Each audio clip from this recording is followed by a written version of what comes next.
Good morning, ladies and gentlemen. Welcome back to the Shadow and Sun Show, and welcome to another Why We Play the Game, or why a lot of people stop playing the game online anyways. Lately I've been having some thoughts and ideas. I started playing online about 4 years ago. I realized this with Bloodworth last night when I realized I've been on Roll20 for like 4 years now. And I'm sure someone has said this somewhere, but playing online in 3 and 4 hour, which usually mean like 2.5 to 3.5 hour sessions, is not at all like playing in person, especially like in the old days, you know, when us old farts would play for 12 hours to an entire weekend, or like me, I'd play 6 to 8 hours every day for a decade. With almost no interruption, unless the GM personally, was under the weather, unable to play, or somebody died, which, you know, I've seen happen multiple times.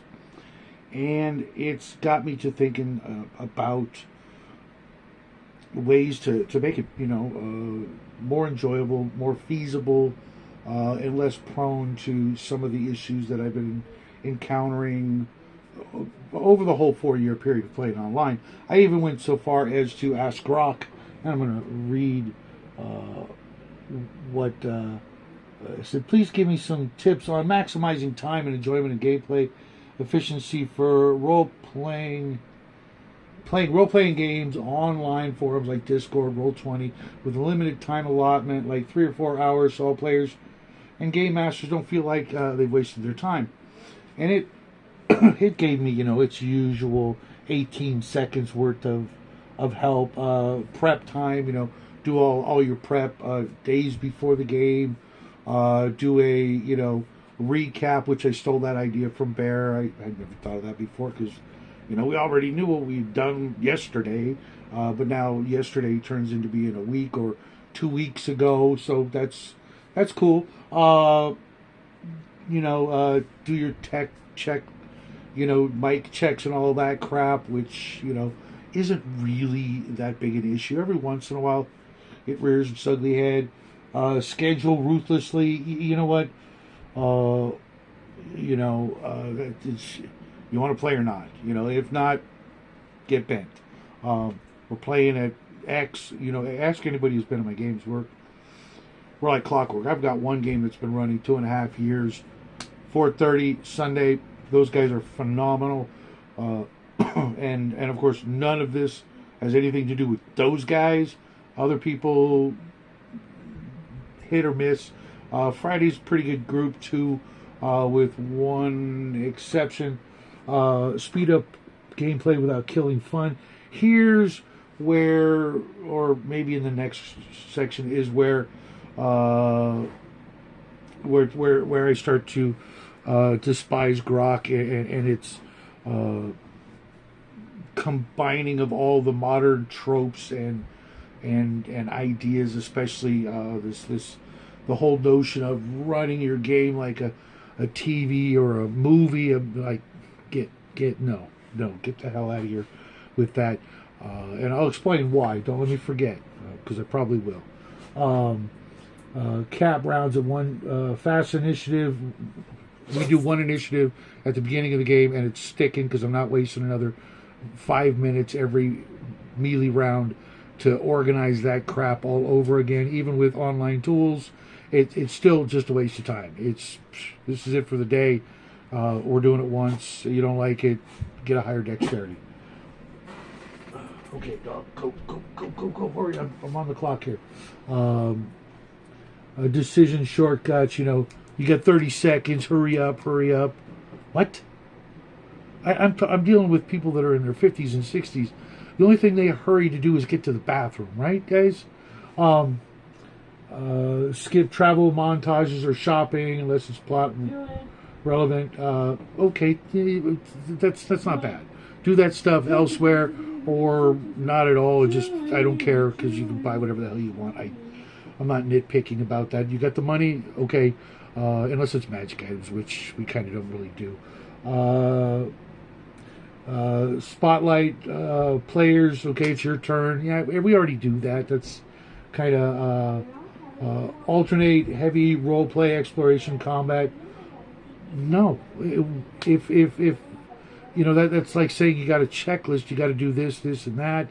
No, if tonight ends up being all about role playing, so be it. If it ends up being all about combat, that's what happens. We're not gonna like try to fill quotas. It's just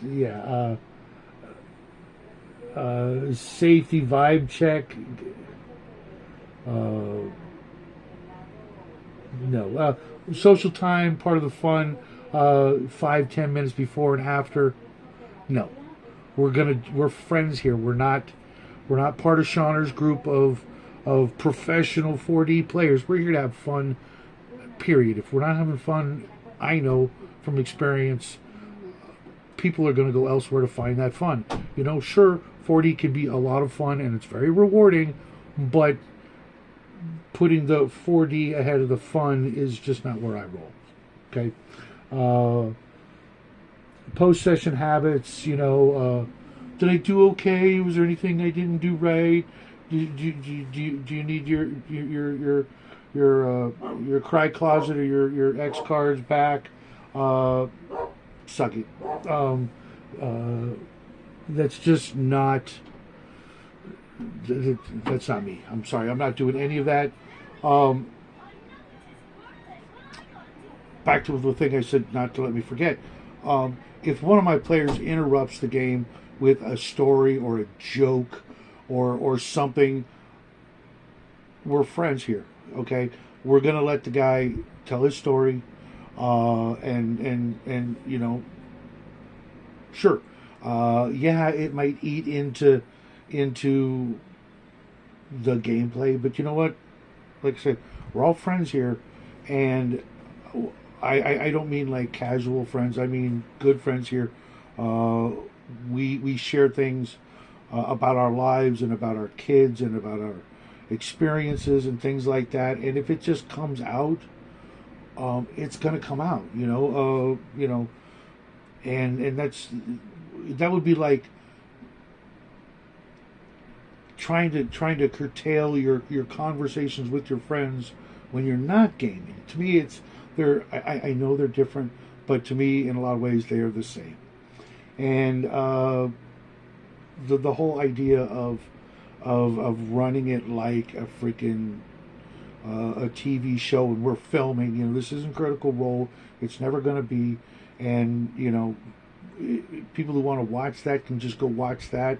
We have experiences and things that these games are private and they're personal, and sometimes things come out that wouldn't come out elsewhere. And some of my friends, they get one game a week, and sometimes that one game a week is also, the one night that they get to hang out with their buddies. And sometimes we devolve out of gameplay, and that's what real friends do. Now, some of the real issues I've been coming up with that I never knew about getting into the online thing, and we're going to save the solutions to these for the next video because I want a whole bunch of feedback from you guys out there in TV land. These are some of the big issues that I find because it's an online game. People can act completely different. If any of these behaviors were, present in an in-person game, somebody would be getting punched in the shoulder or tossed out the building. Right off the bat, lack of player engagement, people just phoning it in, playing on their phone or playing a video game, thinking that we can't see that you're doing that kind of thing. Or if you're being pulled at different directions from your spouse or your kids or your dog or something, try to let the people around you in the real space that you're in know, hey, this is kind of important to me. Can I have like 3 hours with no interruptions? Just next is players wanting different things and deciding at the last minute they all want different things and want to go in different directions, and not being able to, get on with, what you guys agreed to do last week, or maybe at the beginning of the game we're going to do this, and then suddenly, you know, people just don't want to do that anymore. They're like, let's do something else completely different in the middle of a dungeon or on the way to a dungeon, or something like that. Okay.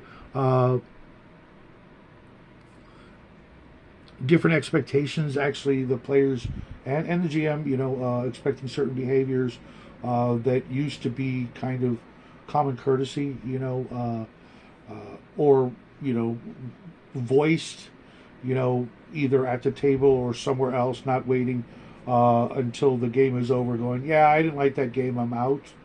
You had ample opportunity to bring that up, and instead you're going to screw over everybody at the table because you're not getting what you want. Well, now all those other people aren't getting what they want because you're bouncing, and now suddenly we got to rewrite the story and retcon you never existing, or suddenly you just went poof, your character just spontaneously combusted.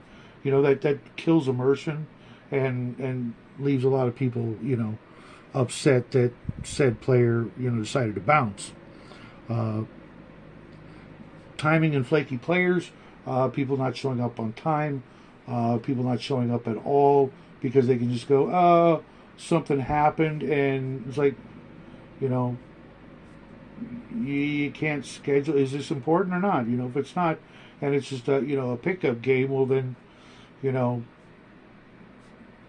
should have let us know that, in the beginning, that you might only be there for half the sessions. The next one is, obviously I talked about dropouts.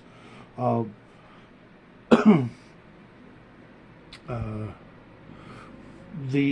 whole time of the referee, the player, the DM, excuse me, spending lots and lots of time on world building, and then showing you this is the area, and you got that one guy's like, what's over there on that place you didn't mark yet?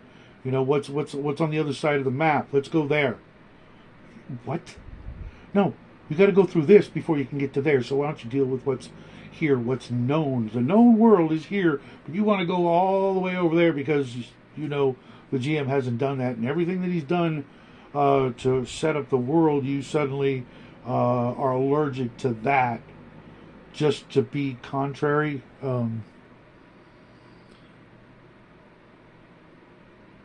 Players who disrupt the game for numerous reasons, but not like once in a while this person will do that, or once in a while they'll do that. I mean like habitual disruptions. Don't do that. You're just making yourself look bad and ruining a good time for a whole bunch of people.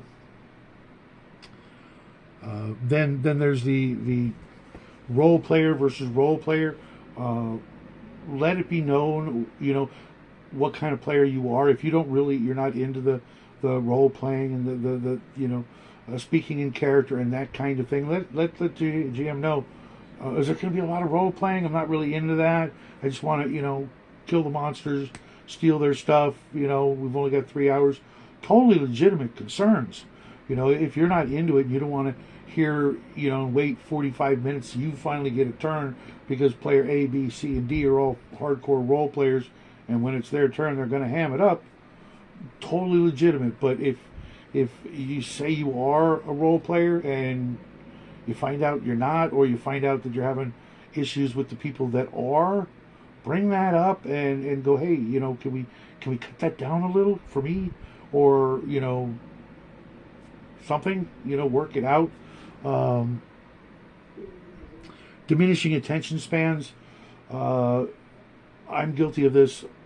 I have a hard time in some games, caring about the environment sometimes, the towns. We've been to 15 towns in, 12 games. I'm losing track of where we are, and, having to remember a new town with a new theme, every week, because we just keep moving and moving and moving. You know, can we put down some roots? Can I get attached to something, or can I just call every bartender Rick and every other person Joe and Mary because I'm not, you know, not going to remember them otherwise. Um, and then sandboxes versus railroading.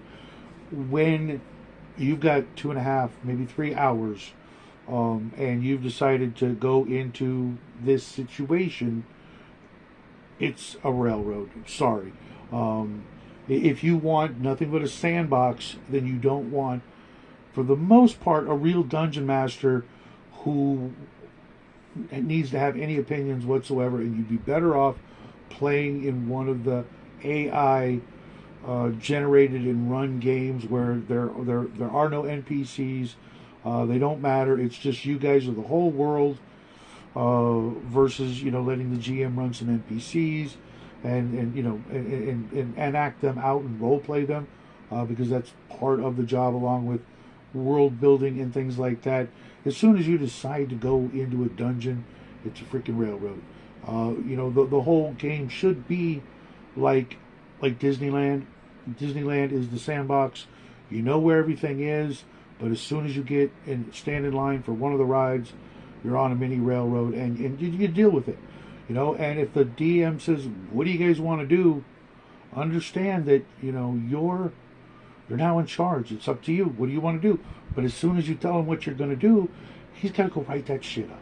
He's got to, you know, write up the dungeon, make up some encounters, make up some treasure, things like that. That's not, you know, railroading you into his story. You know, it's him doing what he agreed to do for you guys as a GM.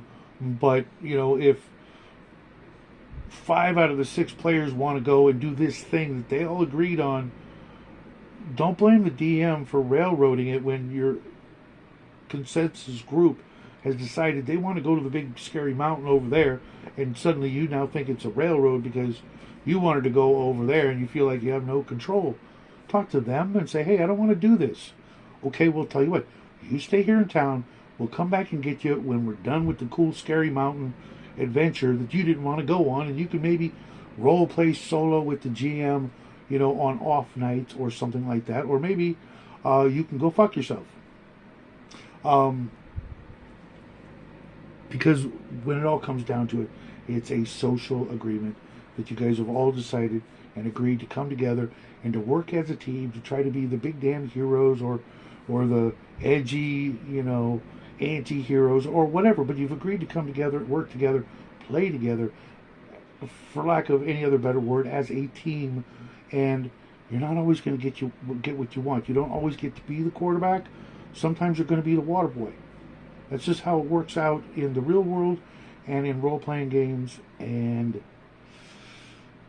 yeah, be prepared for some disappointment. It could be worse. You could, you know, have your character turned into an undead, and now the DM is playing your character, and you're rolling up a new one. I've had that happen.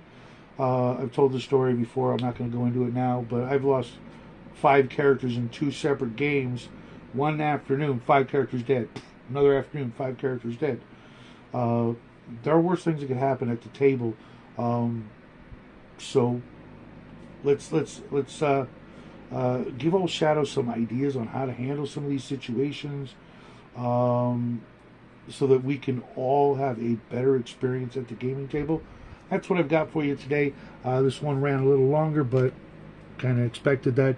I will be back in roughly 40 minutes for the second breakfast show. I hope you guys will join me.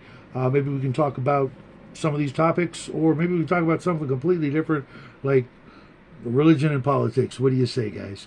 Until then, hope you guys have a great day. Talk to you later.